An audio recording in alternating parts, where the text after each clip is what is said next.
morning and welcome to another day in beautiful Ipswich town. This morning we are going to be away from the town centre. We're going to be visiting the banks of the River Orwell. We'll see some modern architecture as we visit the judicial and administrative side of the town. This is where government offices are set up.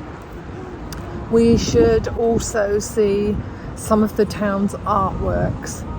And despite this being the modern side of the town, it very much has its roots in Ipswich's heritage. We're going to start the walk this morning at Ipswich railway station. And although the railway was late coming to Ipswich, it was in fact 23 years after the line from London to Colchester. It didn't stop trade.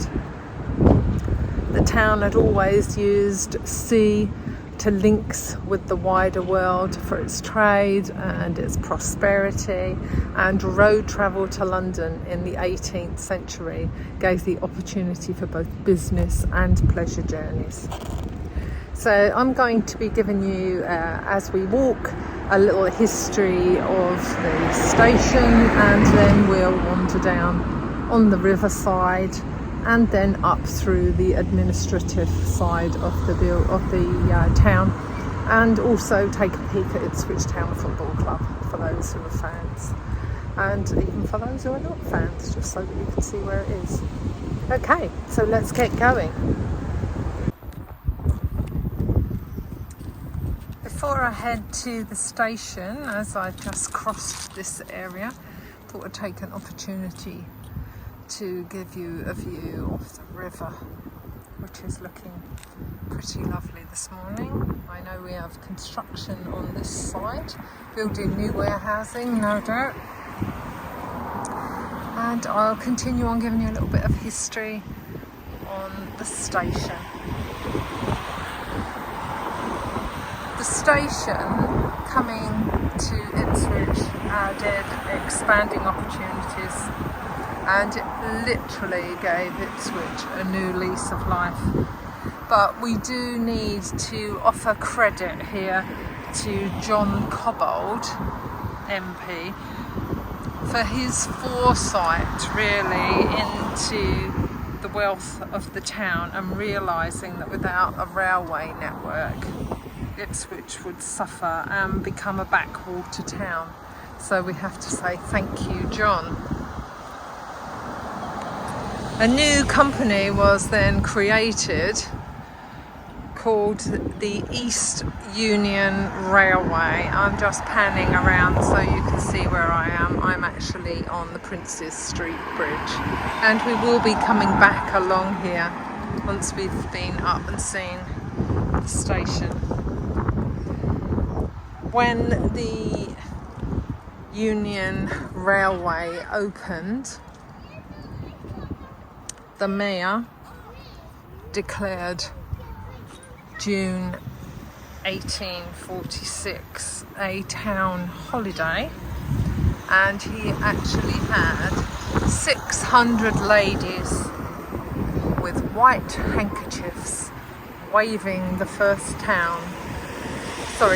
train into the town to really make a good royal sort of welcome. There were a few hurdles bringing the railway into the town. The first station was south of the river, but further links meant crossing water. There were suggestions of putting in a viaduct. However, civil engineering was considered, and Peter Brough suggested a tunnel be built from Stoke Hill on the south.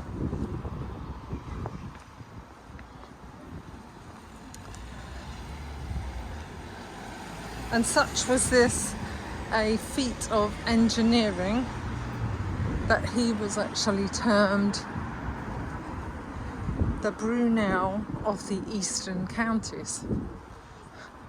That's actually quite an accolade, really. This was the first tunnel to be built on a continuous curve and is unique to East Anglia. Further lines to Bury St Edmunds and Norwich were put in 1846 and 1847.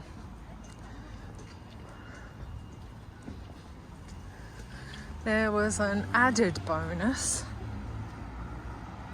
when the Stoke Tunnel was excavated, as the remains of a rhino, a lion and a mammoth were found, which are now displayed in the Ipswich Museum. And just as a side note here, even though I'm promoting the Ipswich Museum, which is a great place to visit, I do have to tell you that it is currently closed until June 2025 for much needed renovations. So we are standing now opposite Ipswich station, and when I get an opportunity I will dart across the road. Traffic's picking up as everyone gets up for their Sunday outings. So this is Ipswich Station. Right here, beautiful Victorian building. Now at the time, the railway engineers were obliged to live close by, as it was imperative that the trains all left at their scheduled times. So the railway actually employed people to go and knock up employees to ensure they arrived for work on time. Can you imagine? And of course this was the day before we had reliable alarm clocks in place. And this incredible process of waking up staff continued until 1959.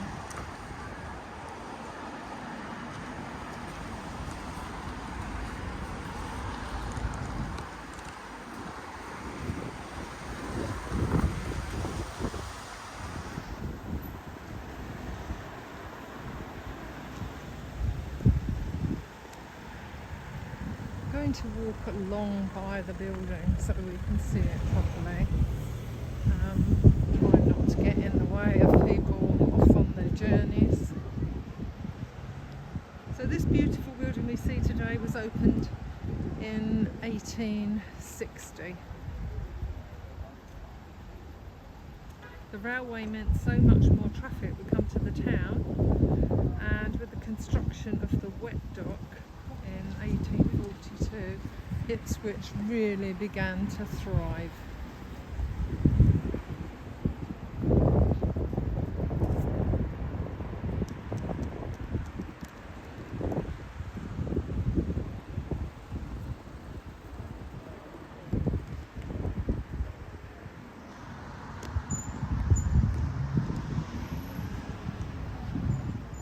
Immediately opposite the station is the aptly named Station Hotel, and records show that the Station Hotel back in 1860, where it was refused a new spirit licence.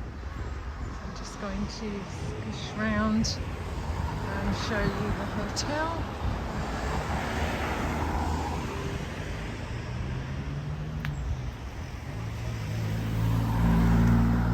That suggests that it had previously had a spirit licence in place, which also would suggest that the pub predates 1860.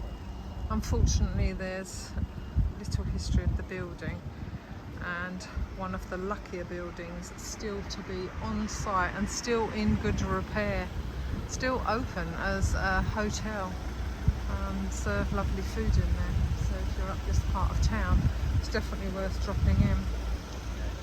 So I'm just going to wander along again and show you more of the station.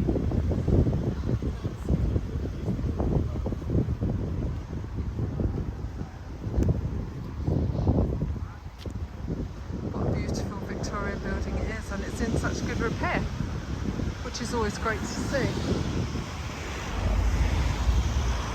We're now going to cross the road and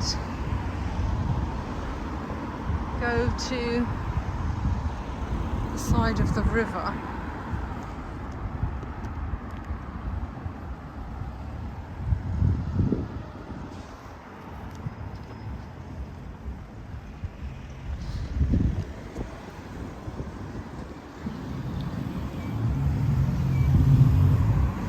This is Prince's Street Bridge. I'm going to pan back and let you see it in all its glory.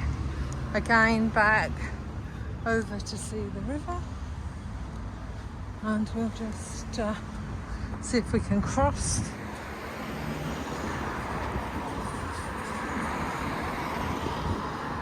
An opportune moment.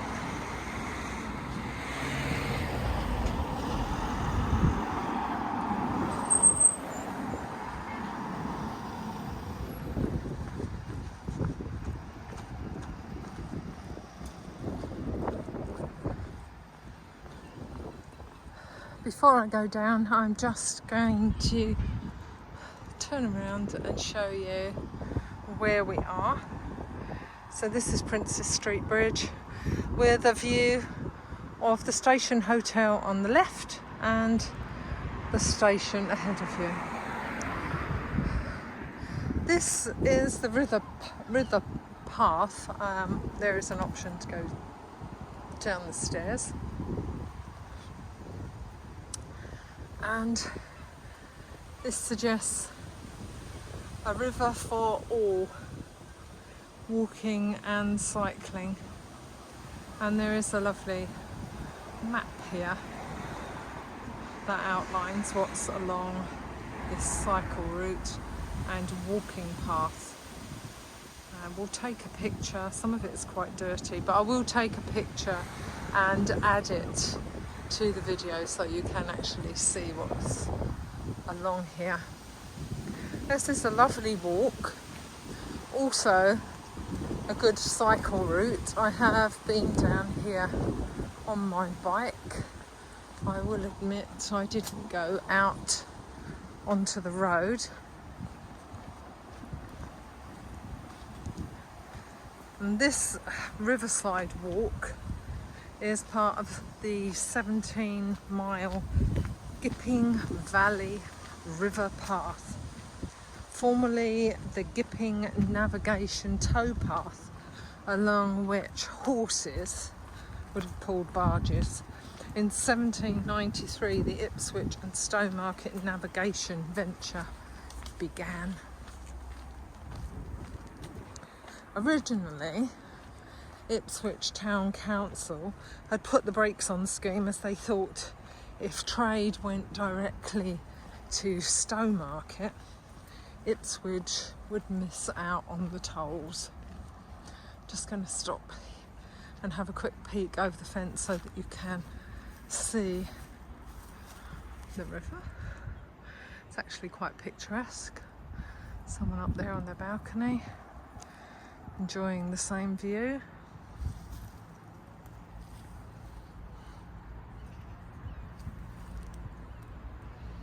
The original documentation was reported as Gipping and not Orwell, and that was put in place for fear of upsetting Ipswich. And when it eventually came to fruition, it was stretched from the Orwell estuary up to Stowmarket, and it had 15 locks and raised 90 feet along its length. A definite improvement to the navigation, and wasn't a canal. The river was used to move coal that arrived at Ipswich docks, and it certainly improved the corn and malt trades for Stowmarket. Due to its delays in the onset, the river project actually lasted by 50 years, and it was soon superseded, of course, by the railway. Notice we have another board along here, so I'm just going to take a peek and have a look. This closed in 1922, which was 10 years later, and it was abandoned when the right of navigation was snuffed out and the river reverted to its original state. And there's another board over here, so let's see. Yeah, this is another completely different board here. The river is actually still tidal above Prince's Street Bridge, beyond the weir and upon Handford Lock and the sluice above Handford Bridge. Interesting piece of machinery, unfortunately being defaced, but still there. Beautiful. What's it say on the side? Nothing that we can actually read.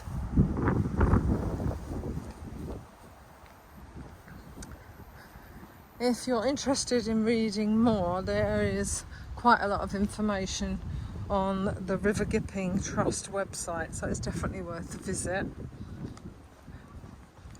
The weir to the north provides cooling to the electricity station. So we're here now. There's a bridge here across, looks like a footway, and all the wildlife enjoying a nice paddle along the river this morning. This is where the entrance that I showed you earlier, where the stairs went down. This is where this would join this path. So there's a sort of a fork, and I'll turn around again. And you can see the rest of the river as we go down.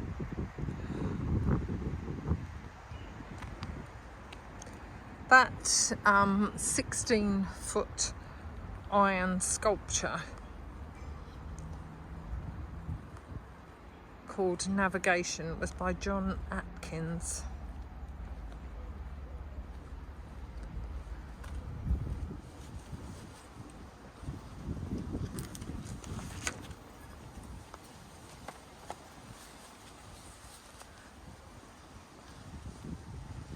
From 1880 up until the 1950s, Old Cattle Yard Pocket Path, which is further along, was used to house the cattle and other stock that was on its way to the cattle market. And the old cattle market we actually viewed in a previous walk. And herdsmen apparently used to sleep in the disused railway carriage, which is apparently now overgrown, so I doubt we'll see it.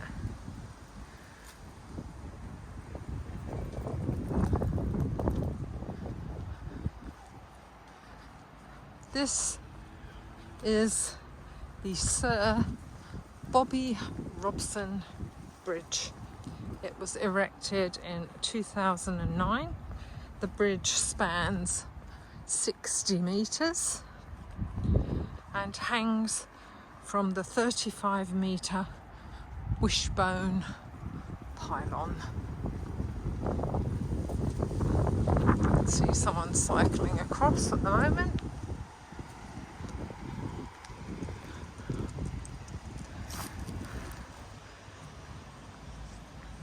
The bridge was built at a cost of $800,000 and was named after a competition was held in the Evening Star, and there were countless suggestions. However, Sir Bobby Robson was an overwhelming majority, and that seems fitting really, considering what he did for Ipswich Town Football Club and its close proximity to the football grounds as well.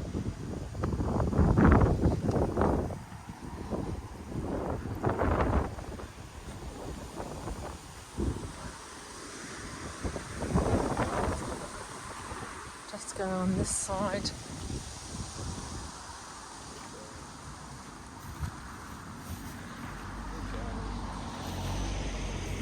So you can get a better view of the bridge.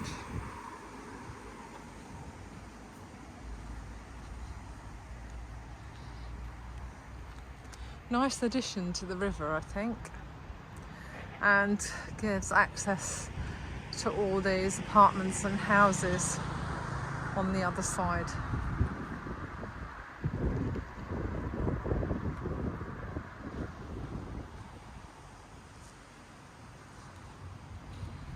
We are going to cross the road here, and we're going to head in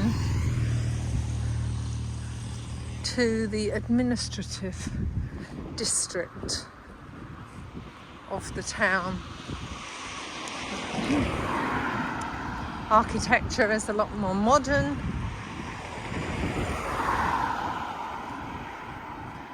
and it's right here where government happens. So we'll have a wander through.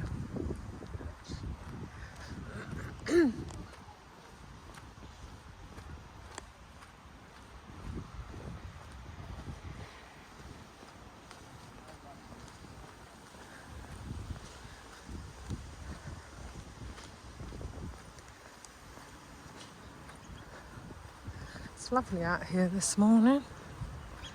Gentle breeze, not too hot.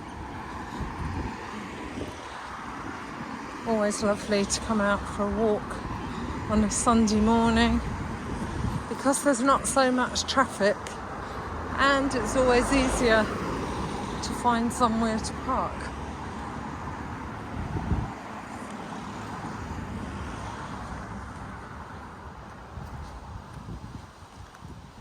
Up ahead of us on the right, you can see a tower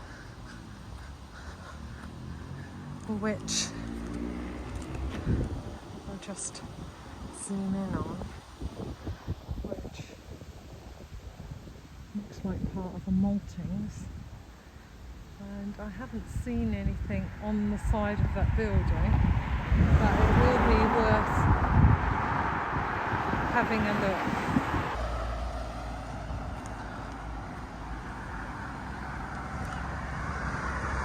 I love how these buildings have all been lovingly restored to keep our history.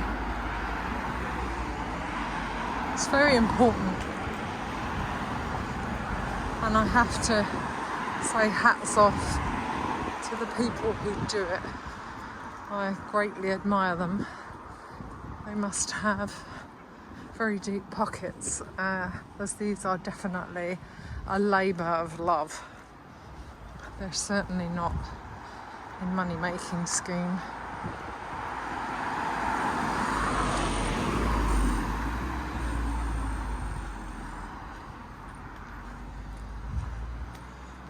We are now coming up to the courthouse, and instead of walking on the pavement, I think I'll probably go down here and walk alongside the building. This is quite an impressive building. There is apparently an artwork which is visible, but you do have to gain entry to the courthouse. This is the 5-court Ipswich Crown Court.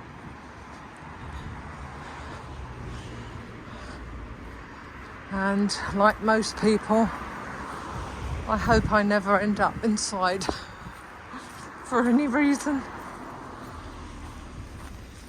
But always great to admire from the exterior. As I say, lots of modern architecture around here. So if you want to see the sculpture, you will have to gain access. So as you can see, Ipswich Crown Court right here. I don't know if we can see it through the doorways. No. This is Russell Road. This is the hub, the centre of government, the administrative district of the town.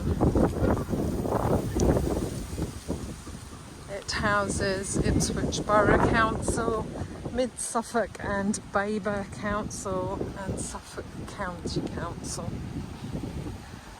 all in this street with the very imposing courthouse.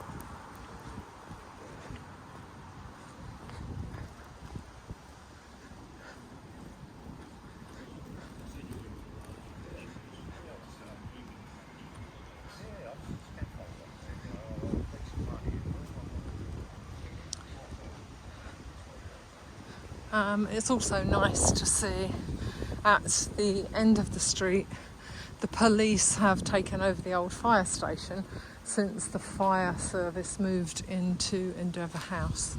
This is Grafton House, and this is named after HMS Grafton, whose long-standing history ties to the borough. I'm going to go up and cross over so that I can show you the building a little better.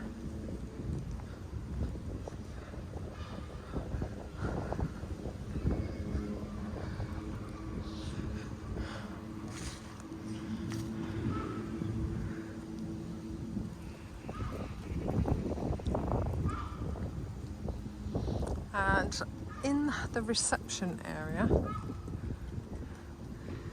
there is the ship's bell, so it's worth popping in on a day that it's open. The glass front of the building is a depiction of what ties the great maritime history of Ipswich, and there is also a model of the Ipswich ship, which is said to resemble the Great Seal of Ipswich. One of the first depictions of a ship with a rudder. The ship shows the trading vessels of the day that served the East Coast during the Middle Ages. Now the ship is called a cog, which was widely used in the 10th century and associated with sea-going trade in medieval Europe, which had merchants and warehouses in Ipswich. The Cat, the other of the two cargo vessels of the time, brought coal along the east coast to London until the 17th century.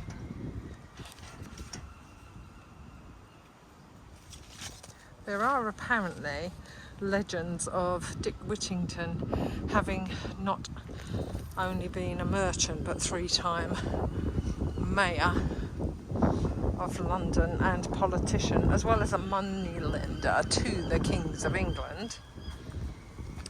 He had probably visited Ipswich and sold cloth, and it has been said that the cat carved on the corner post of the Old Bell Inn at Stoke Bridge is a reference to the old cat vessels.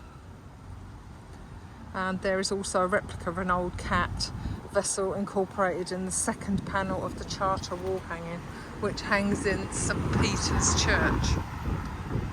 The original kept in the town hall, and believed those cats carried the Great Plague to Ipswich. This is Endeavour House. Again, another modern architecture Unfortunately, this one doesn't have such a grand story. It wasn't purpose built for the county council. It was actually purpose built for TXU Energy, and apparently the county council purchased this building for £1. So it was set up as a call centre. It does have a nod to Ipswich because on its reception desk it has a depiction of a pylon, a bridge, a pumping station, a Scots pine, a street light and a banking type water tower. Sorry, a barking type water tower. And a key. That's supposed to be icons of Ipswich. So, although it's a grand building, I have actually worked in there.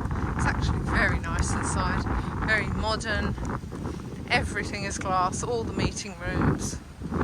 So it is quite a lovely place to work. We are going to continue along Russell Road here, and we're going to go to Constantine Road.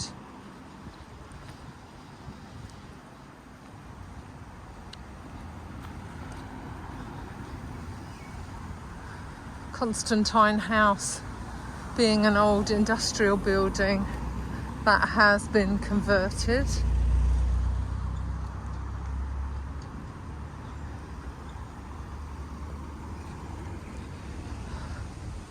This is actually a very nice looking building.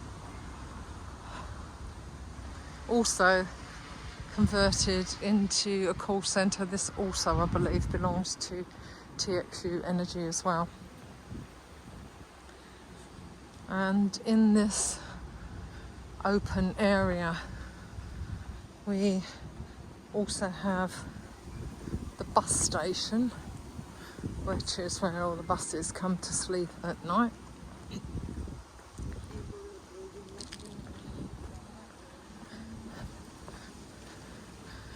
And of course,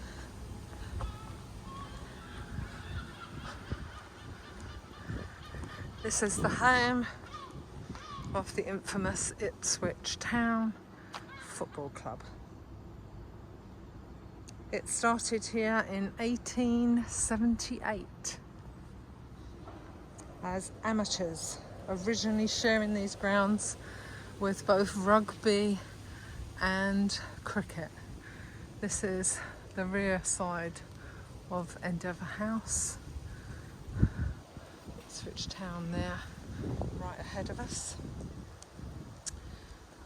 When they turned pro in 1936 and won their first home game against Tunbridge Wells, they of course became heroes.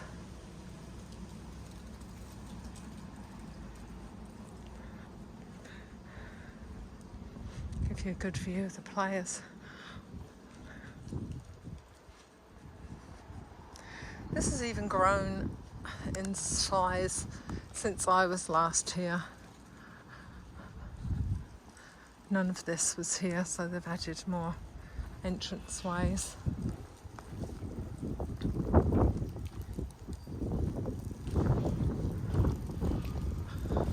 And this being the bus station.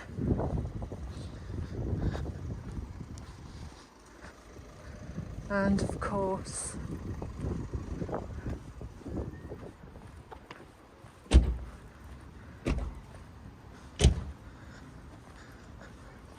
the recreation area across. I'll just pan around slowly so I don't make you feel sick.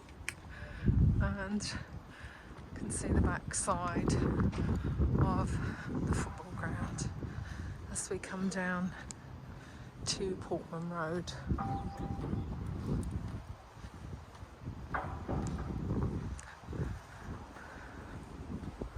Sadly, I have never been inside for a football game. I've only been in there for work conferences. but it is lovely inside. Not being a football fan, and that's not just of Ipswich, that's of any football team, it's not something I would frequent.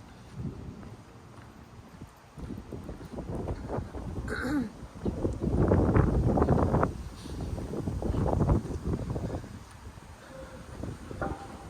going to cross over the road so you can see.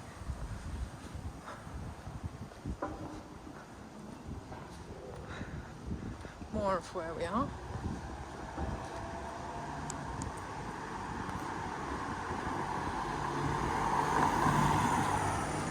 And as you can see, great tributes to Sir Bobby Robson.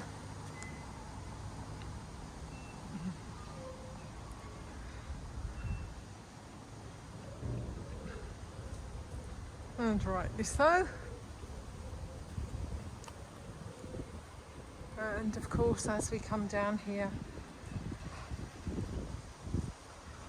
we will come to the bronze statue of Sir Alf Ramsey, who took the team to Division 1 and led the England team to World Cup glory. Alf lived here until his death in 1999, and he was a true Ipswich legend. See, there's another statue approaching as well. This is the store where you can get all your Ipswich Town related paraphernalia, and here we are here on Sir Alf Ramsey Way. And this being the man, Sir Alf Ramsey. I'll come in on the plinth so you can read.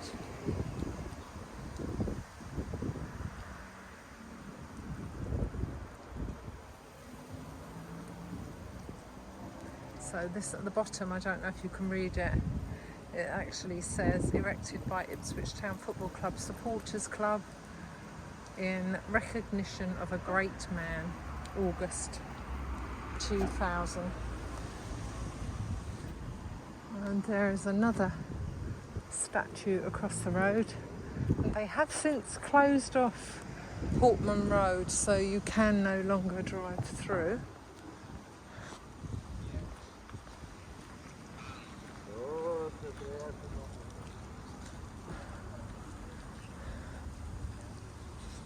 So this is The Beat, Kevin Beattie, 1953 to 2018. From the fans, for the fans. I have to confess, I don't know who this is, but I will look it up, and if I have any more information I will post it on the site. And another view of the stadium. Portman Road was actually built around the same time as Princes Street, and in the mid-19th century the original Portman's Road ran from Hanford Road across the Corporation Marches, which included the Portmen's Marsh, to a junction with the railway station road, later renamed as part of Princes Street. This provided a direct route from the West End to the railway station when it opened in 1860. A meadow south of the junction with Portman's Walk was laid out as a cricket ground and later used for football. And this meadow is now the home of Ipswich Town Football Club. So that was where the meadow stood.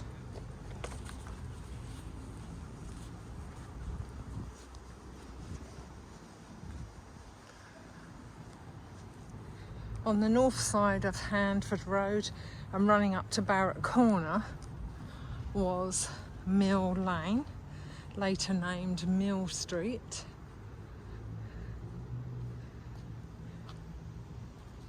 And in the 1940s this became the upper part of Portman Road.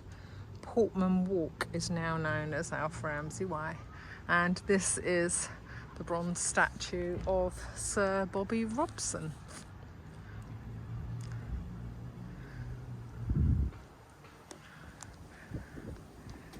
And again, I'll let you take some time to read.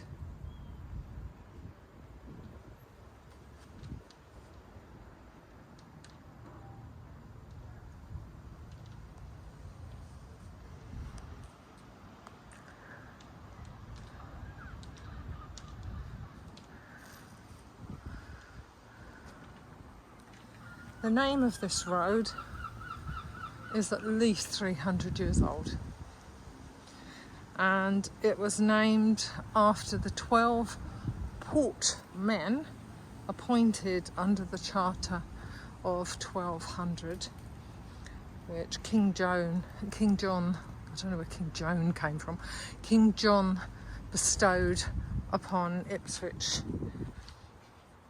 and during that time elected 12 capital portmen as they were in the free boroughs of England. By the 17th century, royal interference whittled away the independence of the chartered boroughs and created a confusion that began the long process of decline in town governments in Ipswich. And in 1665, Charles II granted a charter under which portmen and councilmen themselves chose men to fill their ranks as post holders died. That doesn't sound like it could be manipulated in any way, does it? This began a struggle between the portmen and the 24, and in the 18th century, where it became very political. I'm just going to turn around and show you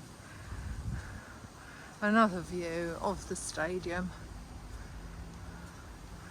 Sir Alf Ramsey and Cobbold, all of the benefactors of the town are duly noted as you walk around this town, so you'll hear these names quite often as we go around, along with Ransom and Smart. So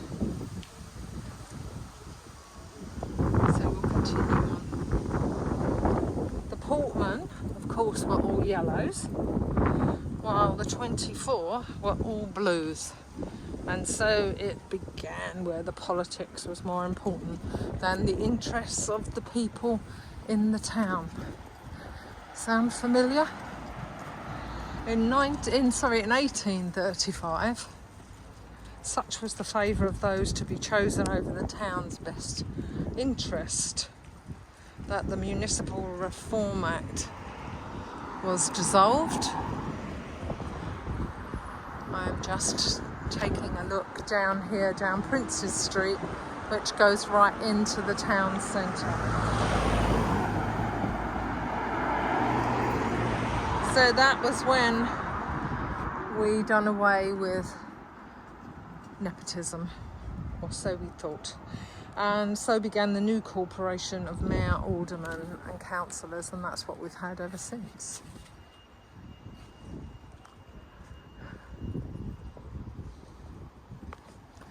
We are backtracking. You will see Ipswich Station ahead of us,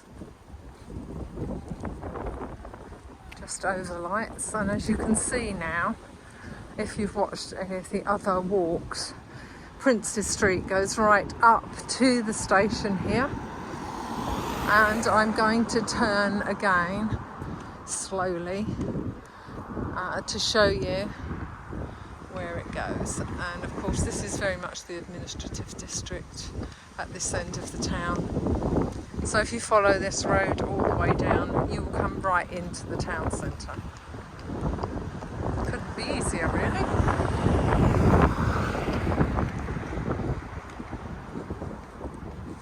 Lots more foot traffic, more trains arriving into the town. I wonder if something's going on at the football ground. There's lots of people heading this way.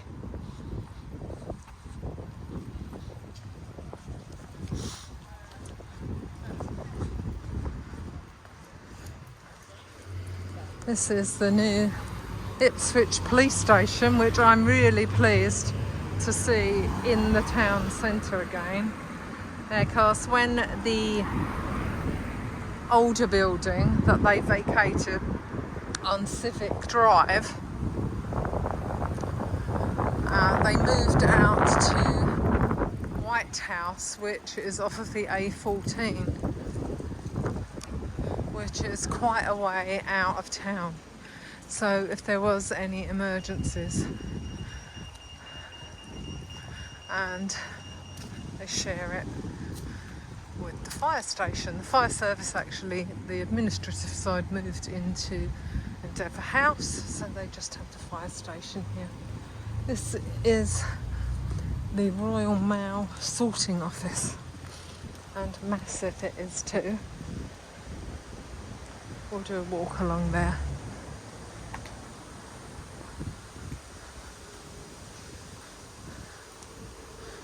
Now we're approaching those buildings I said were maltings. And yes, it is a malting. This is on Chancery Road. And what I'll do, I'll pan around so you can see there's the courthouse ahead of us. So you can see we have done a big loop. So if you wanted to visit, it is very friendly walk. You can go right the way round. So this is the maltings. Now being used by Network Rail. I'm going to go back over here just so that you can see the beauty of the building. And as I say, so beautifully restored. These old industrial buildings are just a fabulous part of the makeup of this town. And here we are back again at Princes Street Bridge. I am going to cross over and walk back down past the Royal Mail building.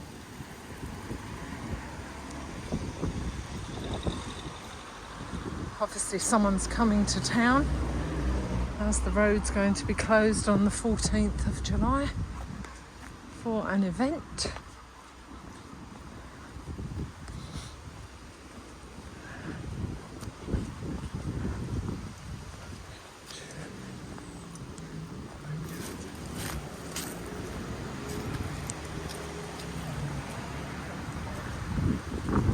So here is the Royal Mail sorting office. No historical interest, but as we're at this end of the town and it encompasses all of these buildings, we may as well include it.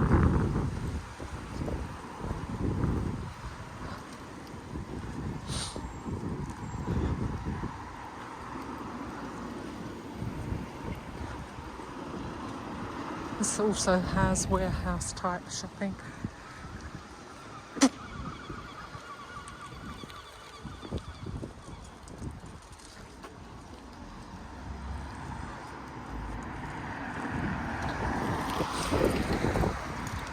As we walk this town, you can see how pedestrian friendly it really is.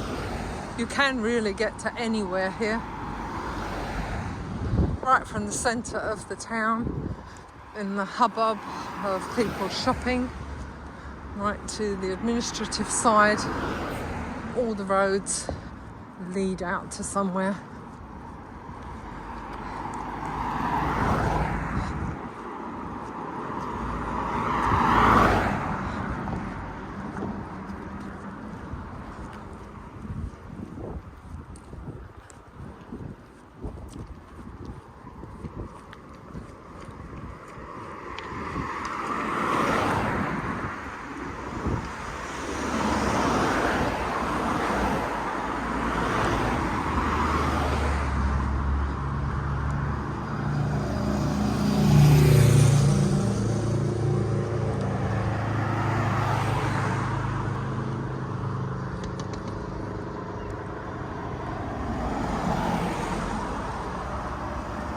And this is where we're going to end our walk because we have done a complete circle.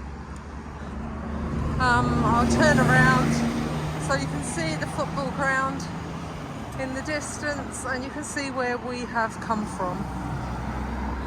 Suffolk County Council building just peeking out above the rooftops over there. You can see it's not very far at all.